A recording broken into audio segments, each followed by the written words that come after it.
সুপ্রিয় দর্শক, আসসালামু আলাইকুম। এই মুহূর্তে যারা দেশ ও দেশের বাইরে থেকে যে যারা আমাদের আজকের প্রতিবেদন দেখছেন, সকলকে জানাচ্ছি আন্তরিক শুভেচ্ছা ও অভিনন্দন। আজকে আমরা অবস্থান করতেছি কুমিল্লা জেলার দেবিদ্বার পৌরসভা এলাকায় বসনা গ্রামে। একজন উদ্যমী উদ্যোক্তা ওসমান সরকার সাহেব, তিনি দীর্ঘ 10 বছর যাবৎ প্রবাসে ছিলেন। প্রবাস থেকে এসে এই কৃষির সাথে যুক্ত রয়েছেন আজকে 6 বছর যাবৎ। আমরা জানি শীতের সময় শশা চাষ হয় না, বা শশার হইলেও ভালো একটা ফলন হয় না, এবং কি যদিও শশা গাছ কখনো কোনোভাবে হয় তাহলে অনেক রোগ বালাই হয়। আমরা দেখতে পাচ্ছি এখানে পর্যাপ্ত পরিমাণ ফলন রয়েছে, যেটা এখনকার সময় সচরাচর দেখা যায় না কোনো ক্ষেতেই বা কোনো বাগানে। আমরা যে শশা দেখছি বা যে ফলন দেখছি তার এখানে দেখে একদম মন জুড়ানোর মতো। আমরা এখান থেকে ওনার থেকে আজকে জানবো এই এত সুন্দর ফলন তিনি কিভাবে ফলিয়েছেন, এবং কি এই গাছের তিনি কি পরিচর্যা করেন, এবং কি এটা কোন জাতের শশা, এবং কি এটা লাগানোর উত্তম সময়টা কখন, এবং কি বর্তমান বাজার দর কেমন পেয়েছে, এবং কি এখান থেকে উনি কেমন টাকা প্রফিট করতেছে, এরকম অনেক খুঁটিনাটি আপনাদের জানানোর চেষ্টা করবো। চলুন আমরা ওসমান সরকারের সাথে কথা বলে আপনাদেরকে বিস্তারিত জানি এবং আপনাদেরকে জানাই। ভাই, আসসালামু আলাইকুম। ওয়ালাইকুম সালাম।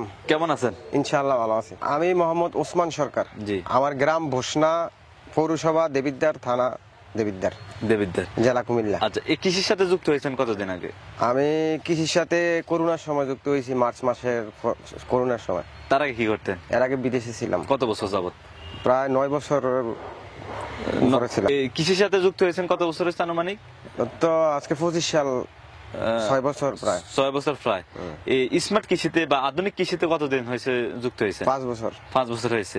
আমি শশা, করলা, বটবটি, ফুলকপি সিজনে করি না, আবার দেখা গেছে কি আপনার বাড়ি বেগুন 12 চাষ করি, টমেটো চাষ করি। সচরাচর শীতের সময় শশা হয় না। জি। আপনি যে শশা করছেন, শশা চাষের সাথে কিভাবে যুক্ত হলেন, বা এই শীতের সময় অসময়ে কিভাবে এই চাষের সাথে আসলেন? বিষয় হলো শশা চাষটা, বিষয় হলো এই সিজনে সবাই ধরেন এরই চাষ করে, ঠিক না? আপনার শশা শীতকালে চাষ মানুষে কম করে। আচ্ছা। শশা ফলন বিষয় হলো শীতের কারণে গাছের ডাউলিমিলিও যেই ফসা যেই রোগটা আসে, এই কারণে সবাই করতে চায় না। তো আমি চিন্তা করলাম কি করা যায়, এই সময় শশা যদি উৎপাদন করি। দেখেন কফির বাজার ভালো না, ঠিক আছে? আপনি যে কোনো সবজিতে যান, বাজার ভালো না। শশা 20 টাকা, 25 টাকা, 30 টাকা বেচা যায়, বিশাল ব্যাপার স্যাপার, কথাটা বুঝছেন না? আর শশা চাষের সাথে যুক্ত হয়েছি, মনে করেন আমি চাষাবাদ করে সবচেয়ে বেশি উৎপাদনশীল ফসল হইল শশা। শশা। জি। এটা গাছ লাগানোর কতদিন পর থেকে হারভেস্ট করা যায়? আপনার 40-45 দিন। এই শশাটা কি শীতের মধ্যে হয়? জি, দেখেন না ফসল গাছের কন্ডিশন। আমরা তো দেখতে পাচ্ছি এই মাশাআল্লাহ এই সময়টাতে যে এত পরিমাণ ফলন, এটাতে বলার ভাষা নাই। আমরা এই সময়টাতে সচরাচর এরকম ফলন দেখি না আমরা। জি জি, এটা অন্যরকম। তো একটু যদি বলতেন, এই শশা চাষের সাথে যুক্ত রয়েছেন কতদিন যাবত?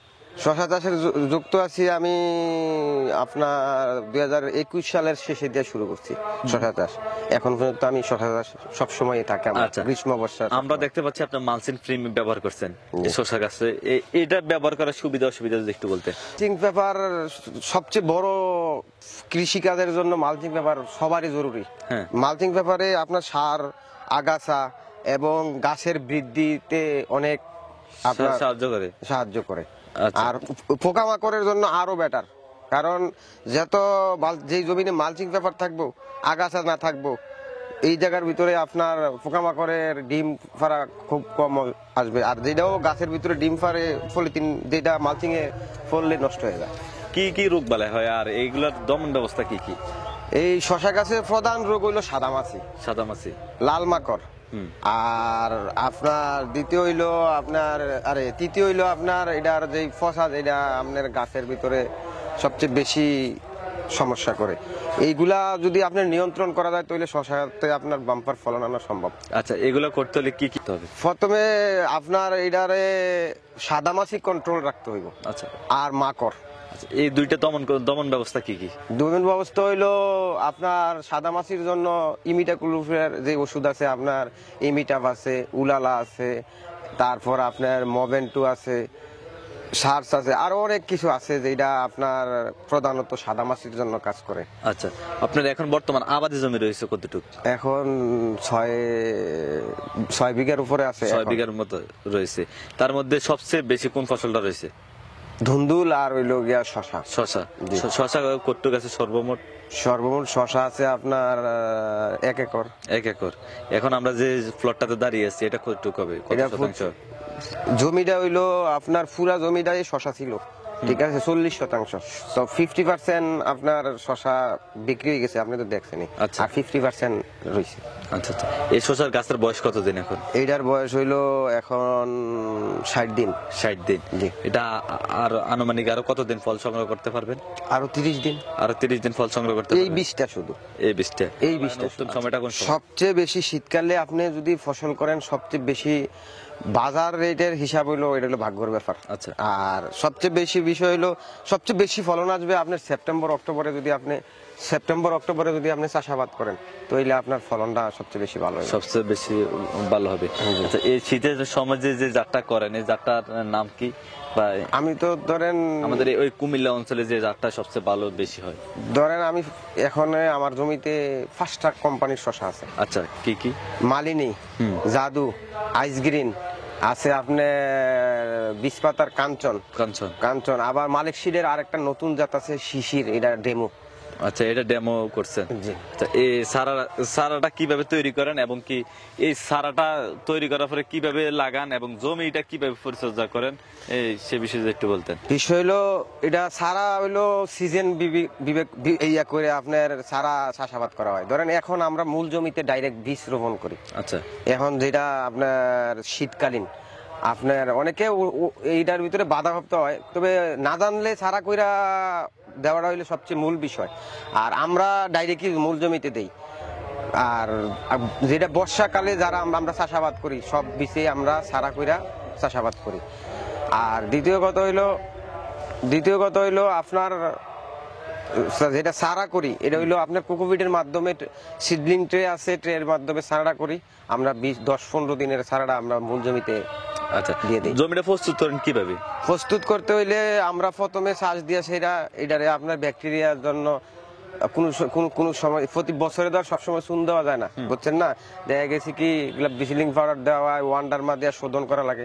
শোধন করার পরে দেখা গেছে কি আমরা এটার ভিতরে লাস্ট চাষের সময় আমরা সব যা সার আছে, ফের্টিলাইজার আছে। কি কি সার দেন বিঘা প্রতি বা শতাংশ প্রতি, কি কি সার দেন যদি আমাদের যারা নতুন রয়েছে তাদের উদ্দেশ্যে যদি একটু বলতেন। আপনার 1 বিঘা জমিন করতে আপনার 40 কেজি টিএসপি লাগবে। আচ্ছা। আর এমওপি লাগবে আপনার 30 কেজি।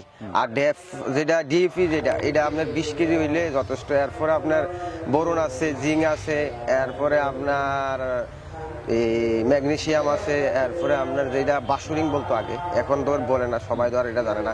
এখন অনেক কোম্পানির এই বাসুরিংটা অনেক নামে আছে, এগুলা ব্যবহার করতে হইব। তারপর আপনার দস্তা আছে, ওইগুলা দিয়ে একসাথে চাষ দিয়ে তারপরে বেটেনেম মালচিং ট্রিম ব্যবহার করে নেন। এর আগে আরো একটা কাজ আছে আপনার জৈব সার। প্রধানত শশা করতে হইলে জৈব সার লাগবে আপনার। জৈব সার, যেটা ভার্মি কম্পোস্ট। আচ্ছা, এটা কিভাবে দেন? এটা আপনার প্রথমে আমরা শেষ চাষের আগে আমরা এটা একবারে সব মূল জমিতে দিয়ে দিই। বিঘা প্রতি কত কেজি দেন? 200 কেজি দিতে হবে সর্বনিম্ন। এর বেশি দিলে আরো বেশি। তারপরে কি আর দেন জৈব সার? এরপরে আর দেওয়া হয় না। এটা ফসলে তো অল্প দিনের। আচ্ছা, এরপর আর দেওয়া হয় না। না। আচ্ছা, এই যে গাছটা লাগানোর কতদিন পর থেকে ফল হারভেস্ট করেন? সর্বনিম্ন 40 দিনের আগে। যতই বলুক মানুষের 30 দিন 35 দিন, এটা হইবে না। 40 দিনের নিচে কেউ ফল সংগ্রহ করতে পারবে না। এ পর্যন্ত এই জমিটা থেকে কত টাকা বিক্রি করলেন? আমি বিষয় হলো বাজার রেট 8 পিস আছে, বুঝছেন। বেচা হয়েছে মনে করেন 80,000-এর উপরে, কিন্তু বিষয় হলো আপনার বাজার রেটটা এখন খুবই কম। বাজার রেট অনেক কম। 1000। তো তারপরও 80,000 টাকার মতো বিক্রি করছেন। এই জমিটা তো খরচ হয়েছে কেমন? এটার ভিতরে তো মনে করেন খরচ হয়েছে প্রায়, আমার তো দেখলেন ফসল আছে সর্বমি হিসাব করে এটার ভিতরে অর্ধেক সাইড আছে বাড়ি বেগুন 12। আচ্ছা, তো এই মিলিয়ে আমার 80,000 খরচ হয়েছে। 80,000 খরচ হয়েছে, টোটাল 80,000 টাকার মতো প্রায় উঠে গেছে। আমার এখন পর্যন্ত বাড়ি বেগুন 12 অর্ধেকটা রয়ে গেছে, এবং কি শস্য কিন্তু আরো 30 দিন প্রায় সংগ্রহ করতে পারবেন ফল। আশাবাদী এখান থেকে আরো কত টাকার ফল সংগ্রহ করতে পারবেন? ইনশাআল্লাহ আমার তো কম করে হইলো 1.5 লাখ টাকা ইনশাআল্লাহ ইনভেস্টমেন্ট হওয়ার সম্ভাবনা আছে। এখান থেকে আরো 1.5 লাখ টাকা প্রফিট করা সম্ভব? জি, কারণ বাড়ি বেগুন 12 আছে, এটা তো আল্লাহ দিলে এখনো ফল সংগ্রহ করি নাই। আচ্ছা আচ্ছা, তো যারা এই নতুন কৃষির সাথে আসতে চায় তাদের উদ্দেশ্যে কি বলবেন, বা কেউ যদি আপনার এই শস্য চাষের সাথে আসতে চায় তাদের উদ্দেশ্যে কি বলবেন, সে বিষয়ে যদি একটু বলতেন। আমি বলতে চাই যারা এই কৃষির সাথে সংযুক্ত হইতে চান বা আগ্রহ আছে, তারা আগে যারা কৃষি কাজ করে ভালো উদ্যোক্তা আছে তাদের সাথে পরামর্শ কইরা জানি না বুঝা করা সবচেয়ে বেশি উত্তম। আমি না জানি না কোনো কিছুই ভালো না, না জানি না কোনো কিছু করাই ভালো। কোনো ব্যবসায়ী যারা শস্য চাষ করতে চাচ্ছে তারা কতটুক দিয়ে বা কতটুক জায়গা নিয়ে শুরু করলে ভালো হবে আপনার মতে? সবচেয়ে প্রথমত ধরেন 10% 15% জমি ট্রাই শুরু করলে এটার ভিতরে লস আর লাভ বেশি একটা তার ক্ষতিগ্রস্ত হইতো না, ক্ষতিগ্রস্ত হবে, তার জানা হয়ে যাবে কি করলে তার বুঝবো। তারপর যদি আস্তে ধীরে সে এটা নিয়ে আগ্রহ করে সবচেয়ে বেশি বেটার হবে। আচ্ছা, তার মধ্যে 10% জায়গা যদি কেউ নতুন করতে চায় তাদের ইনভেস্ট কেমন লাগবে? 30,000 টাকা ইনভেস্টমেন্ট সর্বনিম্ন লাগবে। যদি এখান থেকে ভালো একটা ফল আশা করা যায় তাহলে কেমন আসবে? আপনার বাজার এটার উপর নির্ভর করে 70-80 তো ইনশাআল্লাহ বিক্রি হওয়ার কথা। 70-80 থাকবে ইনশাআল্লাহ। ইনশাআল্লাহ। ঠিক আছে, আপনার সাথে কথা বলে ভালো লাগলো। আপনার মূল্যবান সময় আমাদেরকে দেওয়ার জন্য অসংখ্য ধন্যবাদ। দেখা হচ্ছে অন্য একদিন অন্য একটি ভিডিওতে, সে পর্যন্ত ভালো থাকবেন ইনশাআল্লাহ। ধন্যবাদ। আসসালামু আলাইকুম।